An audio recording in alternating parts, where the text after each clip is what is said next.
আজকে কুফা দিন নাকি তা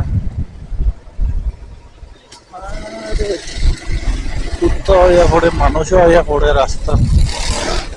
বুঝলাম না বিষয়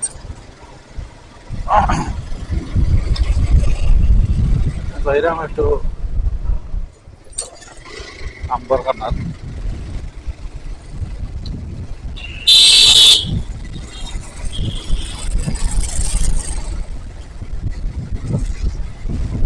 ঠান্ডা আইব আইব হইয়া তোরার মধ্যে ঠান্ডা এখন পর্যন্ত আইছে না আছে ঠান্ডা কিন্তু এরকম ঠান্ডা না এখন ঠান্ডা হয়তো টাউনের ভাড়া একটু বেশি লাগে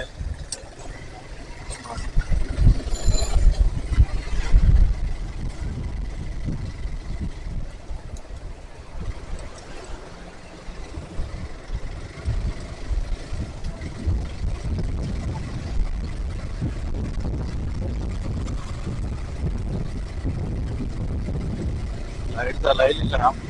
এই টাইমে একটু বেশি অ্যাক্সিডেন্ট সন্ধ্যা গনিয়ে আইছে মানুষের সামনে পড়ে যায় কুত্তাও তো পড়ে কুত্তা তো আর সবসময় পড়ে মানুষও পড়ে যায় এটা টাইমে বেশি উপদেষ্টা পরিষদ আইসো তেলের দাম যদি কিছু কমাইতো বিগত সরকারের তো দফায় দফায় বাড়াইছে এগুলা যৌক্তিক ছাড়া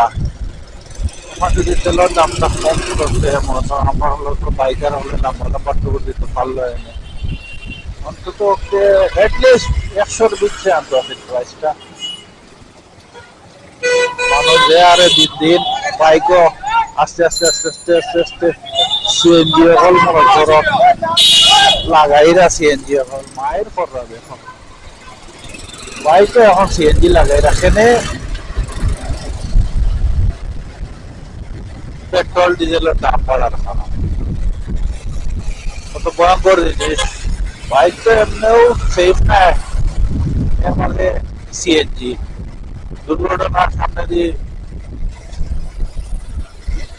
বাড়ি দিব বাইক আরো বাড়লে গায়েলা বেশি হইবা কারণ হলে গিয়া এক তো বাইক দিচ্ছে তো সিএনজি অ্যাক্সিডেন্ট হইয়া ব্লাস্ট মারলে বাইকের কি পরিমাণ ক্ষতি হইব বা মানুষ কিরকম হইব অবস্থাটা বুঝিয়ে নেবকা এটলিস্ট উপদেষ্টা হলে সবে মিলিয়া পেট্রোলের দামটা 100-র ভিতরে ডিজেল অকটেন 100-র ভিতরে রাখা আমি মনে করি আমার অপিনিয়নটা কইলাম কারণ একটা তৃতীয় বিশ্ব আমরা একেবারে দরিদ্র একটা দেশ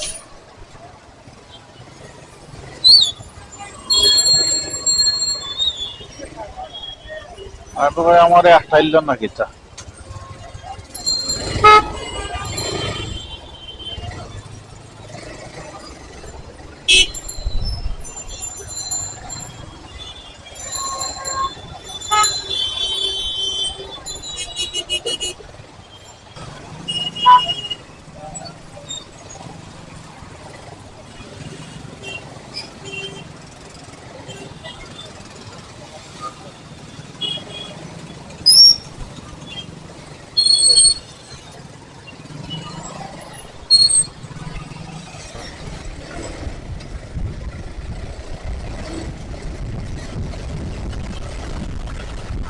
দেখতে দেখতে আসলাম বরখানা অন্তরঙ্গ